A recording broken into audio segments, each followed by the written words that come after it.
అందరికీ నమస్కారం అండి. ఈరోజు ఇంకో మంచి కథ తెలుసుకుందామా? కథలోకి వెళ్ళే ముందు మీకు కథ నచ్చితే సబ్స్క్రైబ్ చేసుకోవడం మర్చిపోకండి.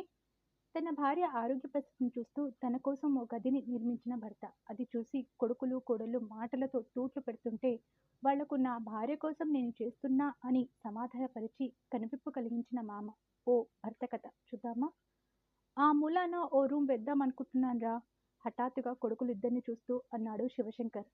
అందరూ భోజనాలు చేస్తుండగా భార్య ఉమ వడియాలు వేస్తుంటే కోడలిద్దరూ వడ్డిస్తున్నారు. ఎందుకు నాన్న, మా ఇద్దరికి గదులున్నాయిగా, పెద్ద కొడుకు మధు అన్నాడు. మాకు లేదుగా. కోడళ్ళు తుళ్ళిపడ్డారు, కొడుకులు ఉలిక్కిపడ్డారు. భార్య ఉమామహేశ్వరి సిగ్గుతో తలదించుకుంది. వసారాలో పడుకుంటున్నారుగా చిన్న కొడుకు రాము అన్నాడు అర్థం కానట్లు. కొడుకులిద్దరూ రెండు రూమ్లో ఉండగా తల్లి తండ్రి వసరాలో ఉన్న దివాన్ బల్లపై ఒకరు, మడత మంచంపై వాల్చుకొని ఒకరు పడుకుంటున్నారు. మేస్త్రిని పిలిచి చూపించాను, రేపటి నుంచి పని మొదలు పెడతానన్నాడు. చేయి కడుక్కొని వెళ్ళిపోతూ అన్నారు శివశంకర్. నిర్ణయం తీసుకున్నాను, అందులో చర్చలకు తావు లేదన్నట్లు. అంతా మాట్లాడాక మరి చెప్పడం ఎందుకో? మామ లేనిది చూసి పెద్ద కొడలు రమ దీర్ఘం తీసింది. ఇన్ని రోజులు లేనిది ఇప్పుడెందుకో? చిన్న కొడలు మాలతి అంది. కొడుకులు మౌనంగా వెళ్ళిపోయారు. కోడలతో పాటు తినడానికి కూర్చున్న ముద్ద దిగలేదు ఉమాకి. ఎవరేమనుకున్నా కాలం తన పని తాను చేసుకుపోయినట్లు వారి అభిప్రాయాలతో నిమిత్తం లేకుండా పనులు వేగంగా పుంజుకున్నాయి. నెల రోజుల్లో గది తయారైంది. కొత్తగా ఉన్న ఆ గది ముందు విలవిలబోతున్న తమ పాత గదులు చూసుకొని మూతులు ముడుచుకున్నారు కోడళ్ళు. గోడ మీద పిల్లుల్లా మౌనం వహించారు కొడుకులు. ఎవరేమనుకుంటే నాకేం అన్నట్లు ఎవరినీ పట్టించుకోలేదు శివశంకర్. అందరి మధ్య బితుకు బితుకుమంటూ కాలం విలదిస్తుంది ఉమా. మంచి మంచి ఆకర్షణీయమైన రంగులతో చక్కగా ముస్తాబైంది గది. అందరినీ ఆశ్చర్యపరిచేటట్లు ఆ రోజు మధ్యాహ్నం కార్పెంటర్లు వచ్చి పైనున్న చెక్కపై కెత్తితే కింద ఏమైనా దాచుకున్నట్లు పెద్ద పెద్ద అరలు ఉన్నదాన్ని తీసుకొచ్చి ఆ గదిలో పెట్టి వెళ్ళారు. అంత ఆశ్చర్యంగా అసూయతో చూశారు. నిన్నకాక మొన్న పెళ్ళైనట్టు రిటైర్మెంట్కి దగ్గరలో ఉండి ఈ వయసులో ఈ షోకులేంటి అని విడ్డూరంగా చూశారు. వారి అసూయను రెట్టింపు చేస్తూ కిటికీలకు అందమైన కట్టెలను కూడా వేయించి లోపలి వేవి బయటకు కనబడకుండా చేశాడు శివశంకర్. కూడళ్ళ సనుగుడికి అంతు లేకుండా పోయింది. పనులన్నీ ఆఘమేఘాలపై జరిగిపోయాయి. ఏదో మమ అన్నట్లు కొబ్బరికాయ కొట్టి గృహప్రవేశంలాగా కూడా చేశారు. ఆ తెల్లవారి కొత్త చీర కట్టుకోమని భార్యకిచ్చి తాను కొత్త బట్టలు వేసుకుని త్వరగా తయారవు, గుడికి వెళ్దామంటూ తొందరపెట్టాడు. కోడళ్ళ కొరకొర చూపుల మధ్య, కొడుకులు గుచ్చిగుచ్చి చూసే చూపుల మధ్య భర్తతో బయటికి వెళ్ళింది ఉమ. బండిపై అతని పక్కన కూర్చోగానే, ఏమిటండి మీ విపరీత బుద్ధులు? నాకు చాలా ఇబ్బందిగా ఉంది. ఈ వయసులో పెద్దవాళ్ళైన పిల్లల ముందు మీరు ప్రవర్తించే విధానం అంది. నిష్ఠూరంగా మారు మాట్లాడకుండా కోవెలకు తీసుకువెళ్ళి కొబ్బరికాయ తీసుకుని అర్చన చేయించాడు. పూజారి అడుగుతుంటే పెళ్లి రోజు శుభ సందర్భాన అని అతను అంటుంటే గాని తమ పెళ్లి రోజు గుర్తుకు రాలేదామెకు. ఇంటి పనిలో పడి నేను మర్చిపోయాను సుమండి అంది నొచ్చుకుంటూ. దేవుడి ఆశీర్వచనం తీసుకున్నాక పూజారి ఆశీర్వచనం తీసుకున్నారు. కలకాలం చల్లగా వర్ధిల్లమని అక్షంతలు చల్లారాయన. తర్వాత ఆలయ ప్రాంగణంలో కూర్చొని ఉమా కొబ్బరి తీసి ఇస్తుంటే, ఉమా, మన పెళ్ళి 40 సంవత్సరాలు గడిచాయి. కానీ ఇప్పటి వరకు ఏ పెళ్లి రోజున ప్రశాంతంగా గడుపుకున్నామా? పెళ్లి కాగానే బాబు కడుపులో పడి కాన్పులకు కష్టమై, ఆ తర్వాత వారికి ఆరోగ్యాలు బాగలేక వారు బడికి వెళ్ళడానికి అన్ని సమకూరుస్తూ ఆరాటపడుతూ అలా ఇలా ప్రతి స్థాయిలో వాళ్లే ముఖ్యమంటూ ప్రవర్తించావు. ఇప్పుడు పిల్లలు ఎదిగాకైనా కొన్ని బాధ్యతలు నువ్వు వాళ్లపై వదిలివేయాలి. ఎంతకాలమైనా నాకు నువ్వు, నీకు నేను, ఎవరు మన కష్టం అర్థం చేసుకోరు. ఇంతకాలం వాళ్ల కోసం పడిన శ్రమ చాలు. ఇప్పటికైనా నీ ఆరోగ్యం చూసుకో. ఎవరో ఏమో అనుకుంటారేమో ఇన్ని రోజులు ఏమి అనుభవించలేకపోయాం. ఇక ఎవరి కోసమో మనం బతకవద్దు. ఇప్పుడు ఇక్కడి నుండి బీచ్కి వెళ్ళి అక్కడి నుండి మంచి హోటల్లో భోజనం చేసి ఇంటికి వెళ్దాం. మరే మాట్లాడకు అంటూ ఆమె భుజం చుట్టూ చేయి వేసి వెహికల్ దగ్గరికి నడిపించాడు శివశంకర్. ఇద్దరు బీచ్లో కూర్చొని ఎన్నో రోజుల నుండి మాట్లాడాలి అనుకుంటున్న ఎన్నో విషయాలు హాయిగా మాట్లాడుకున్నారు. మాటల్లో తెలియకుండానే కాలం గడిచిపోయింది. కడుపులో ఎలుకలు పరిగెత్తడంతో హోటల్కి దారి తీశారు. ఎప్పుడూ ఇంట్లో బడ్జెట్ చూసుకుంటూ ఖర్చు పెట్టడం వల్ల హోటల్ మొహం ఎరగదు ఉమా. ఆమెకి వెజ్ మంచూరియా, వెజ్ బిర్యానీ, ఆపై ఆమెకు ఇష్టమైన బటర్ స్కాచ్ ఐస్ క్రీమ్ తినిపించి పాన్ వేయించాడు. కోడళ్ళు చూస్తే బాగుండదు అంటూ మొండికేసినా వినలేదాయన. తర్వాత ఫ్యామిలీ ప్యాక్ ఐస్ క్రీమ్ తీసుకొని ఇంటికి వచ్చారు. ఇదిగోండ్రా ఐస్ క్రీమ్, బయటికి తినేశాం అంటూ కోడలికి అందించాడు. ఎర్రగా మండిన వారి నోళ్లు చూస్తూ వీళ్ళకి 60లో 20 వచ్చిందిలా ఉంది అంటూ సనుకున్నారు కోడళ్ళు. అక్కడి వారి శూల్య పరీక్షలకు నిలవనినట్లు చీర మార్చుకొని నేపంతో కొత్త గదిలోకి వెళ్ళింది ఉమా. బట్టలు మార్చి లుంగి కట్టుకుని పేపర్ చదువుతూ హాల్లో ఉండిపోయాడు శివశంకర్. ఐస్ క్రీమ్ తింటూ ఈరోజు విషయం ఏంటి నాన్న, కొత్త బట్టలు ఐస్ క్రీమ్ అన్నాడు మధు. మా పెళ్లి రోజురా అన్నాడు శివశంకర్. అలాగా, మరి చెప్పలేదేం అంటూ విషెస్ చెప్పారంతా. కొత్త రూమ్ కట్టాక మొట్టమొదటిసారి భార్యాభర్తలిద్దరూ ఆ రాత్రి ఆ గదిలో పడుకున్నారు. రాత్రి పొద్దుపోయాక దాహంగా అనిపించి బయటకొచ్చిన ఉమకి పెద్ద కొడుకు గది నుండి గట్టిగానే వినబడిన మాటలు మనసును శోభని కలిగించాయి. చీ, సిగ్గుండాలి ఈ వయసులో పెళ్లి రోజు అంటూ టింగురంగున తిరగడానికి. ఆయనకు సిగ్గు లేకపోతే ఈవిడికనే చెప్పొద్దు. అబ్బా నీకెందుకు, వాళ్ళెలా ఉంటే, కొడుకు సమర్థింపు.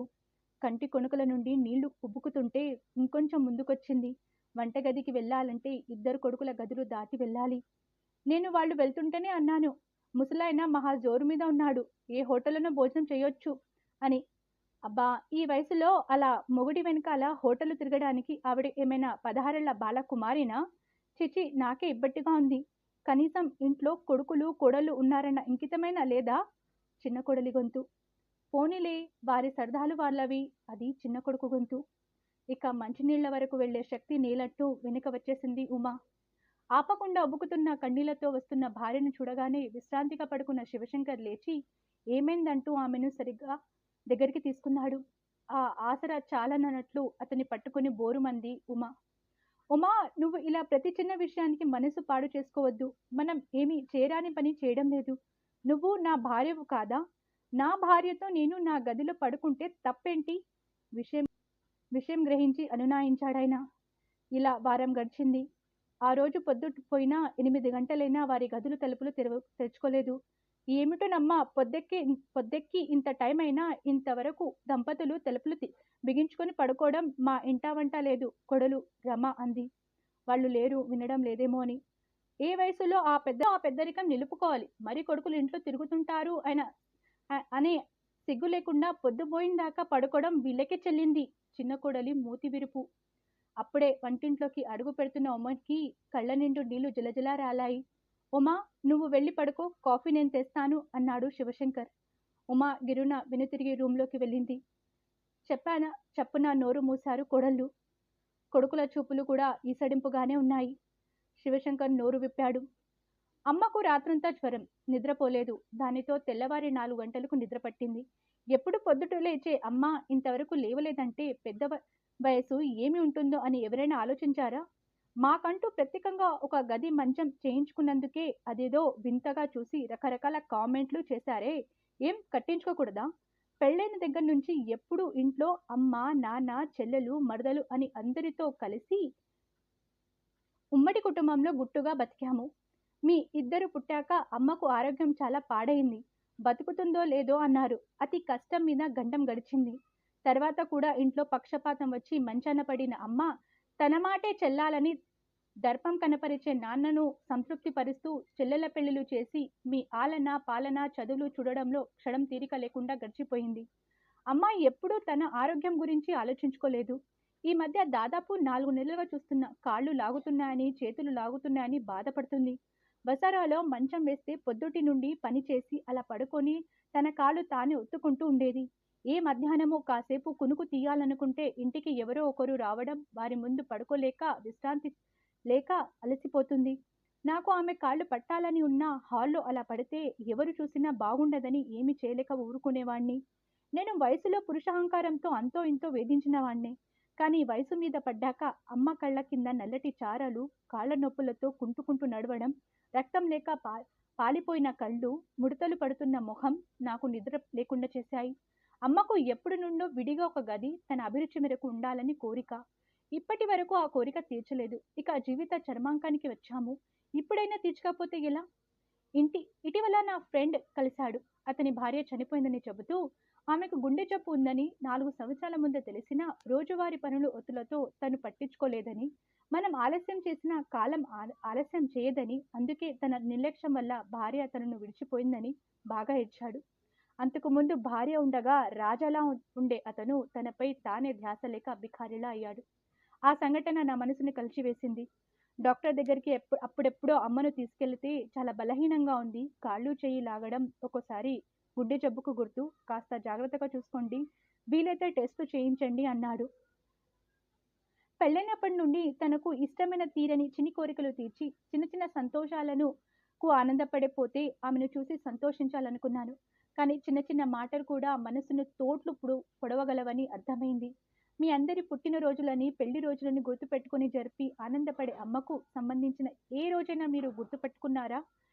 రూమ్ మంచం చూసి షోకులు అనుకున్నారు. కేవలం ఆమెకు ఇబ్బంది లేకుండా విశ్రాంతి తీసుకోవడానికి నేనేమైనా సేవలు చేయడానికి అవన్నీ. అయినా నా సొంత డబ్బుని నాకిష్టమైన విధంగా ఖర్చు పెట్టే అధికారం కూడా నాకు లేదా? ఇంకా మాట్లాడబోతున్న ఆయన మాటలనికి అడ్డొస్తూ కొడుకులిద్దరూ మమ్మల్ని క్షమించండి అంటూ ఆయన చేతులు పట్టుకున్నారు. కొడళ్ళు తలలు దించుకుంటూ మమ్మల్ని క్షమించండి మామయ్య అన్నారు. రేపే టికెట్లు బుక్ చేస్తాను. మీకు ఇష్టమైన ప్రదేశాలన్నీ చూసి రండి నాన్న అన్నాడు పెద్ద కొడుకు. అమ్మ అభిష్టానం గుర్తుకొచ్చి అవును నాన్న అంటూ గొంతు కలిపాడు చిన్న కొడుకు. అప్పుడే హాల్లోకి వస్తూ ఆ మాటలు విన్న ఉమా ముఖంలో సంతృప్తితో కూడిన చిరునవ్వులో 1000 చంద్రికలు ప్రకాశించినట్లు అనిపించింది శివశంకర్కి. మీకు ఈ కథ నచ్చితే లైక్ చేయండి, షేర్ చేయండి. మరిన్ని మంచి కథల కోసం మన ఛానల్ని సబ్స్క్రైబ్ చేసుకోండి. ధన్యవాదములు.